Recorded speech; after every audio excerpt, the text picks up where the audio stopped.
citizen cannot be guaranteed.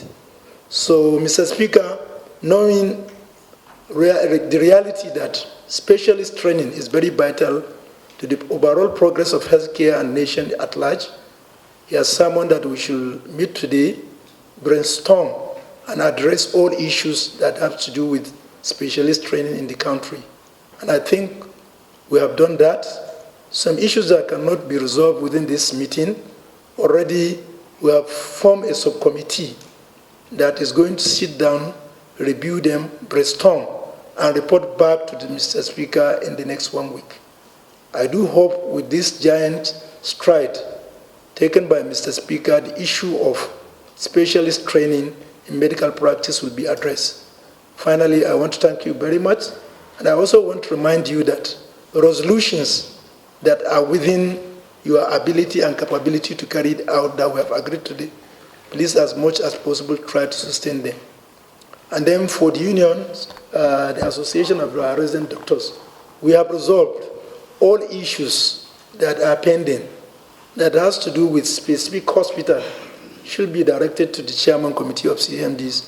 Well, thank you very much for this important question. You know that sometimes back there is shortfalls in salary in the Federal Ministry of Health. Some hospitals were affected, and then a calculation of that amount, the balance was made, and then the Federal Ministry of Finance commenced payment, and it has paid almost out of 14.6 billion. They have paid almost 11.1 billion. So a balance of 3.5 billion of the salary shortfall remains. So based on that and other issues that has to do with the also entitlements of the resident doctors, they gave federal government ultimatum. Now, Mr. Speaker, being proactive and also conscious of the fact that the strike may affect the country, especially at this stage of our economic development, negatively, he acted promptly and then had a meeting last week with all the stakeholders, Minister of Finance, Health, Budget Office, and then also the NADA and Nigerian Medical Associations, and leadership of House of Representatives. And then it was agreed that the balance of payment will be paid this month. And then the major issue that also came up for discussion was the issue of implementation of the Residency Act that was passed and assented, act that was signed by the Mr. President, which was not in any way captured. So he directed that we should have a meeting today so that we can discuss the modality of funding the residency program. And to God be the glory, we have discussed a lot extensively. We have resolved virtually a lot of issues, but however, there are some few gray areas. And those gray areas, we constituted a subcommittee made up of Ministry of Health, PICA, Ministry of Finance, Budget Office, so that they are going to sit down, iron out the gray areas, and report back to Mr. Speaker in the next 1 week.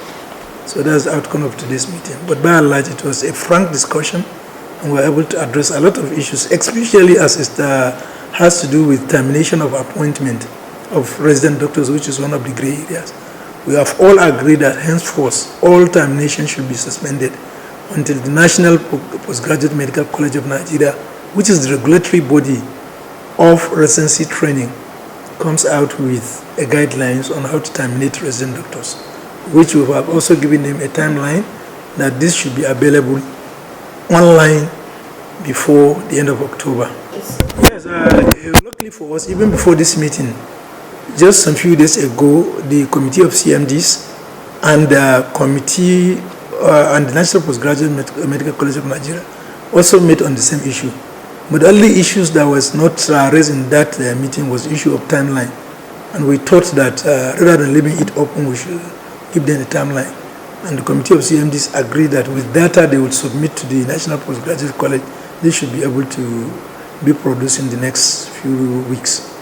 Yes, there are always a plan B, and you know, the plan A is what we have discussed extensively, which we are working on it.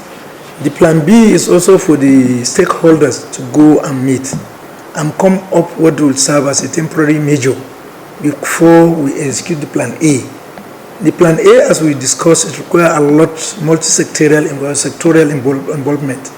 And that's why we said, while we are working here in the legislative wing, along with the executive, to see how we can make appropriation for that, we also look at the short-term ways of how we can address issues.